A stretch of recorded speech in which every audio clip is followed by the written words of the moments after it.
The Nike Vaporfly 3 and the Adidas Adios Pro 3 have been greatly reviewed by many top runners with very fast paces, and most of them with emphasis on performance.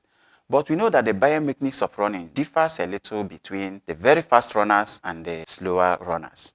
And of course, research has proven that the performance of these carbon-plated shoes do vary with pace. So what it means is that the performance of these shoes in the very fast runners may not be replicated in slower runners who form the vast majority of runners out there. Besides, for the casual runner, performance, though very important, is not the only key factor in choosing a running shoe. Comfort and protection of the feet are also very important. So this review is to throw in the average casual runner's perspective to these shoes.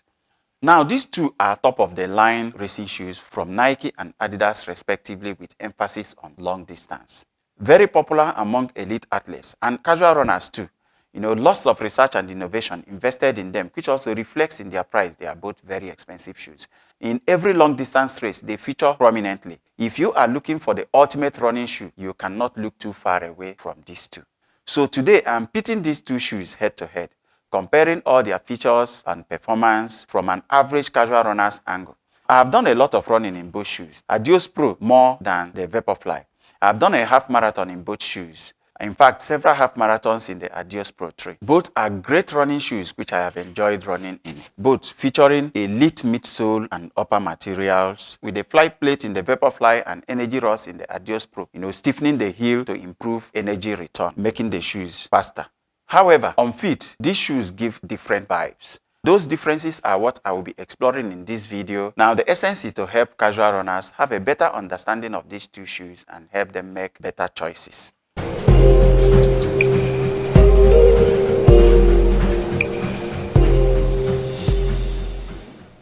Hi guys, it's your man Dr. CY, the running doc once again, and thanks for clicking to watch this video. If you are new to the channel, I urge you once again to please hit that subscribe button. It helps the channel a lot. And then of course you get to see most of the videos that we still got coming. Hit the subscribe button, like the video, you won't regret it. Now back to the shoes. I will be comparing these shoes on weight, response, lockdown speed, every other things that are of interest to runners. At the end, I will try to answer the question, if I am to choose a marathon running shoe today, which one will I be going for? So let's dive right in. So first, the weight. Now, the Nike scores first easily. Now, these shoes weigh 210 grams in my size US 11 or EU 45. And that's amazing. In fact, this is about the lightest highly cushioned running shoe out there. The Adios Pro 3 is 28 grams heavier, weighing 238 grams in the same size. On feet, the difference is clear. The Vaporfly feels so much lighter whether you are running or walking. The Adios Pro 3, though a super lightweight shoe by all standards, feels a tad heavier than the Vaporfly. But did it really matter when running in these shoes? We will get that answer as we progress with the review. Now, the next point we talk about is the cushioning. Of course, that goes with the stack. The Vaporfly has 40 millimeters in the heel and 32 in the forefoot, giving 8 millimeter heel to toe drop. The Adios Pro 3, on the other hand, has 39 millimeters in the heel and 32.5 in the forefoot, with a 6.5 millimeter heel to toe drop. Both shoes offer great cushioning, but in different forms. They need no breaking period at all, as both are soft and bouncy right out of the box. The Zoom X midsole is very soft and squishy. It compresses easily whether you are running or walking. In fact, it is so soft and compresses so easily that for me, it did not completely cushion the ride. It is much better than most medium cushioned running shoes out there, but I wouldn't really classify it as a max cushioned shoe because it didn't completely cushion my ride. Running in these shoes, after 10 to 12 kilometers, I begin to feel some strain and discomfort on the medial side of my leg and my knees. And that's the feeling I get when I run in shoes that are not max cushioned.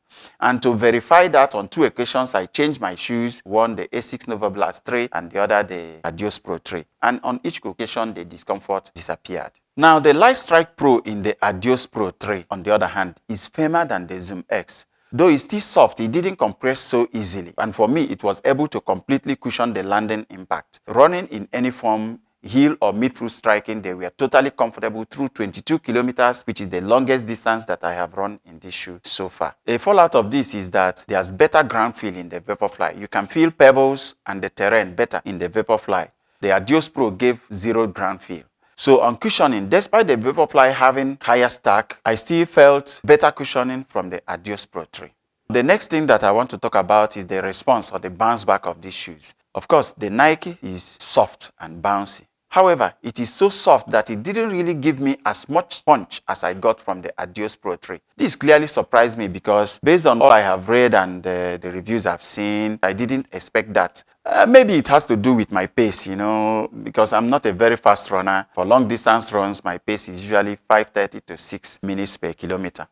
That's approximately 4-hour marathon pace plus or minus a few minutes. So maybe unless it has to do with my pace, but that's my experience in these shoes.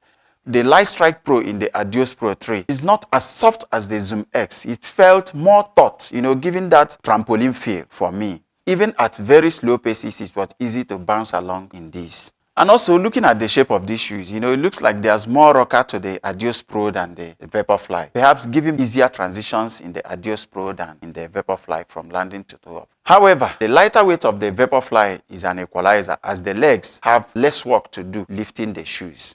But bottom line, in the later part of long distance running, when I am tired, I will still prefer the Adios Pro on my feet than the Vaporfly. Number 4, comfort. Now, the Nike Vaporfly 3 is easily more comfortable on so many fronts. Its upper is softer and feels nicer around the feet than the Celemesh of the Adios Pro. Tongue is slightly padded, relatively thick, and is able to disperse the pressure from the laces and still maintains a nice, comfortable feel to the front of the ankle. The tongue of the Adios Pro 3 is so much lighter that you have to be careful not to tie the laces so strong so that you don't have discomfort to the front of the ankle here. Both tongues hang free, but they have holes through which the laces pass to help keep them in place. One other point too is that the slight off-center position of the lace cage in the Vaporfly allows you to tie the laces more strongly without discomfort to the highest point of the dorsum of the foot.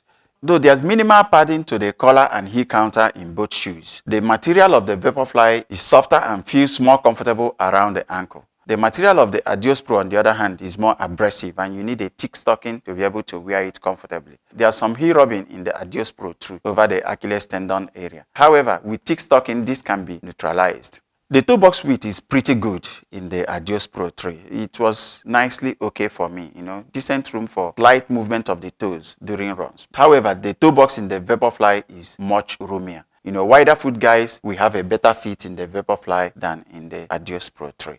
The underfoot comfort is also better in the Vaporfly, which is softer. If I have to wear any of these shoes casually over a long period of time, of course, the Vaporfly is an easy choice. Both shoes fit true to size, though the Adios Pro fits slightly more snug than the Vaporfly. I got my usual size in both and they both fit nicely. The lockdown is excellent in the Vaporfly, especially with the runner's loop secured. There's no chance of any heel slip at all. Extra foam across the collar and heel counter here helps to keep the heel locked in. There's a decent lockdown to the Adios Pro. Excellent midfoot lockdown, decent heel lockdown, but I must say there's mild heel slide. It is not enough to distract from the run, but the nagging discomfort is there. Now, on breathability, both shoes are excellently breathable shoes. It's easy for anyone to see, lots of perforations. But if you look at the two shoes, it's easy to see that the Vaporfly will be more breathable than the other one. Now, on their arch support, neither of these shoes is lacking. I've done very much long distance in both shoes, and my feet were comfortable throughout the duration of a half marathon, both in the Adios Pro and in the Vaporfly. But the arch support is more pronounced in the Vaporfly. On stability, again, the Nike nicks it. I feel there's some kind of more medial foam in the Vaporfly that helps to improve the stability. Pretty nice, stable shoes. Now, the Adios Pro, on the other hand, needs a little getting used to. For their outsole, both shoes have excellent grip on dry pavement. I took my corners with confidence. However, when I ran into some areas on the pavement where there's some free sand, the Nike had better traction. And looking at the outsole pattern, you can see that the Nike has some bite, whereas the Adios Pro, on the other hand, is very smooth in the forefoot. On outsole durability, well, I worry a little about the heel part of the Vaporfly because after about 50 kilometers in it is showing more signs of a wear than in the Adios Pro after 90 kilometers. And I've also watched some other people's reviews with similar comments also. But by and large, time will tell.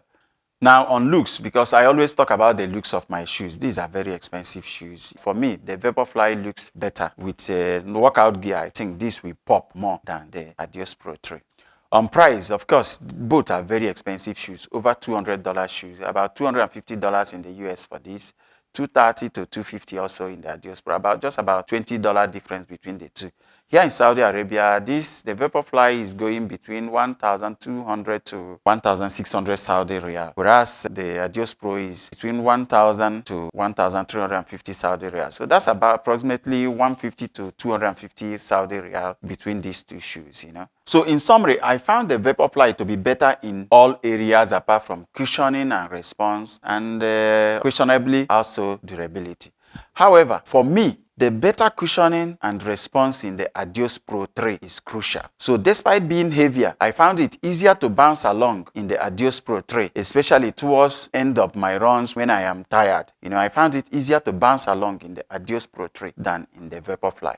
However, it is important to note that most shoe characteristics are subjective. The way I feel about some areas may differ from how some other persons feel about them. These individual differences is why 5 different runners can prefer 5 different shoes for the same run. But the essence of the reviews is, of course, to give people a heads up what to expect, on the various aspects. So now you know what matters most to you, and those are the areas that you focus to make your choice for a running shoe.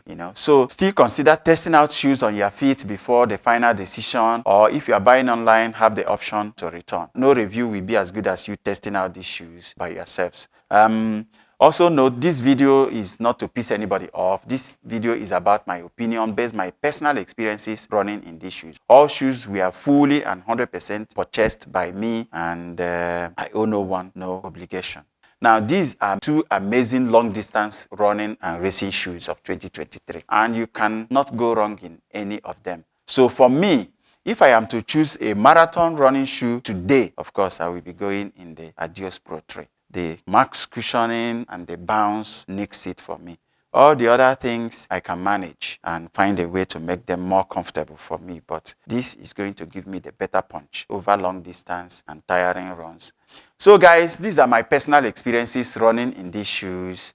Thanks for watching. Don't forget to like the video, subscribe to the channel, and until the next one, goodbye.